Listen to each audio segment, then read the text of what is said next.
morning, everyone. My name is Nick, one of the co-authors, and it's a great honor to present our paper in this workshop. Our paper, System 1.5, is very much influenced by the Professor Gobet's work, so I think it is natural and necessary to briefly introduce my co-author's background. Fernand is a psychologist and cognitive scientist. He worked closely with Herbert Simon, working on theories of human cognition.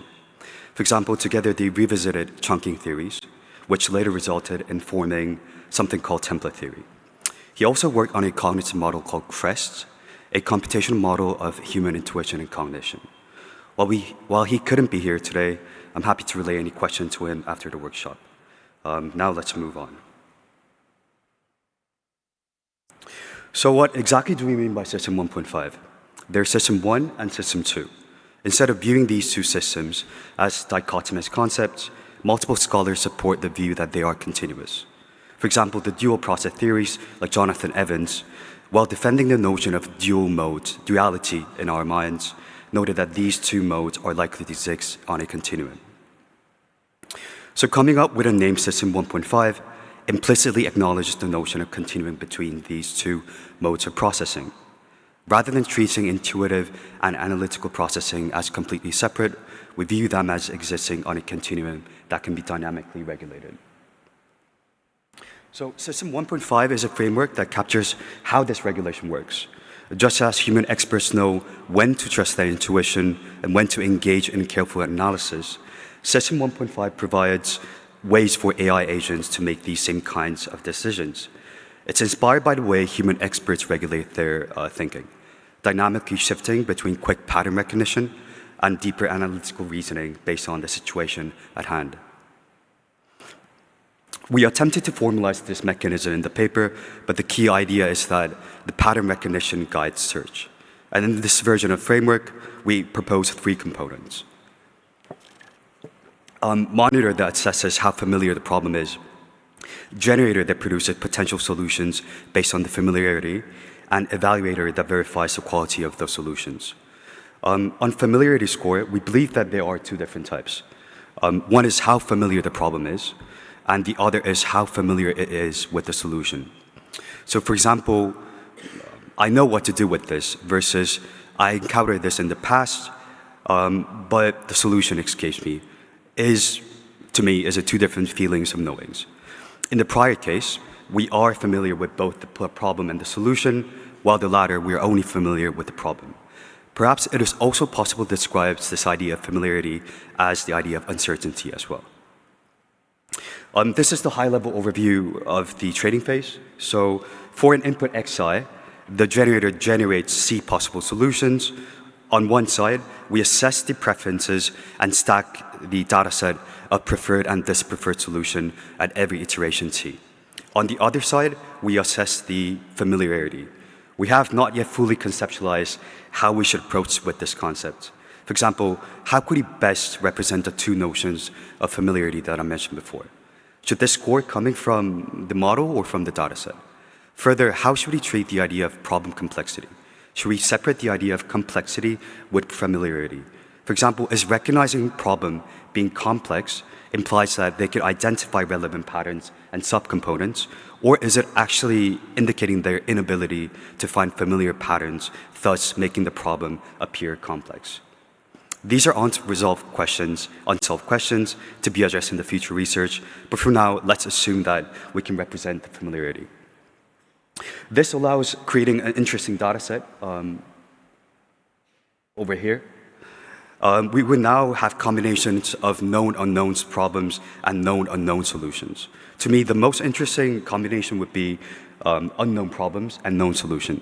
This goes beyond simple pattern recognition, pattern matching or memorization, touching the idea of generalization, out-of-distribution generalization, and extrapolation. Would this allow the system to develop more generalization capabilities? Again, this needs to be explored.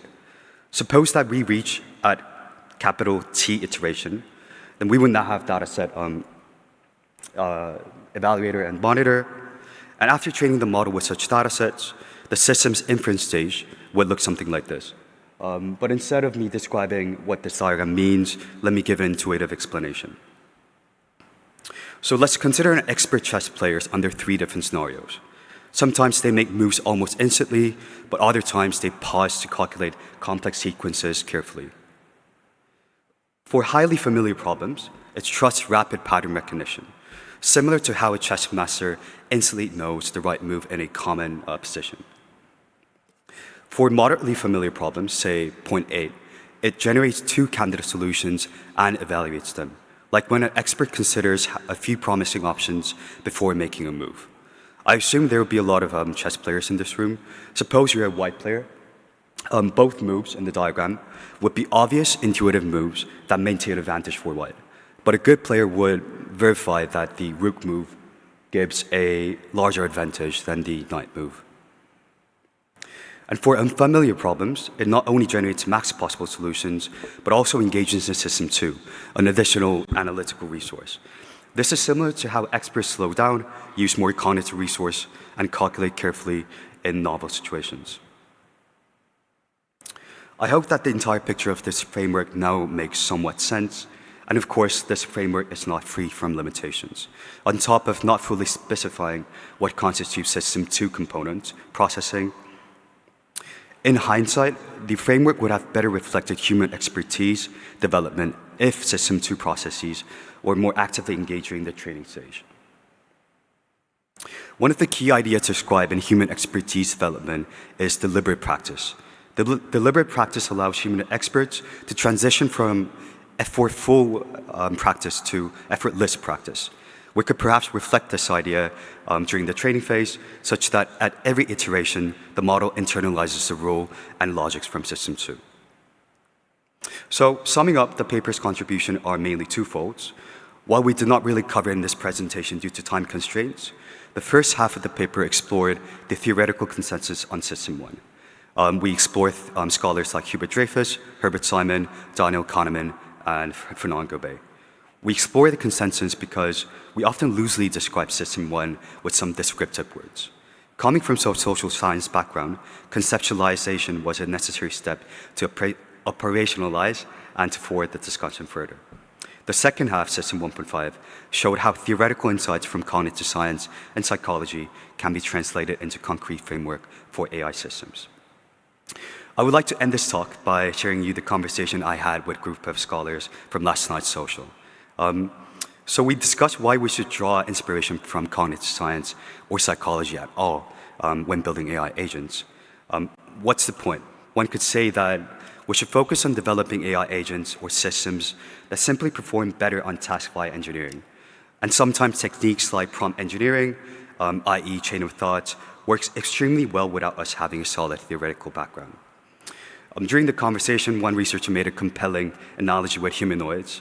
We build androids to match human form because our world, the infrastructure we live in, is designed for humans. In like manner, if we are designing AI to solve human design tasks and work in human-created environments, should not our cognitive architecture inform their design?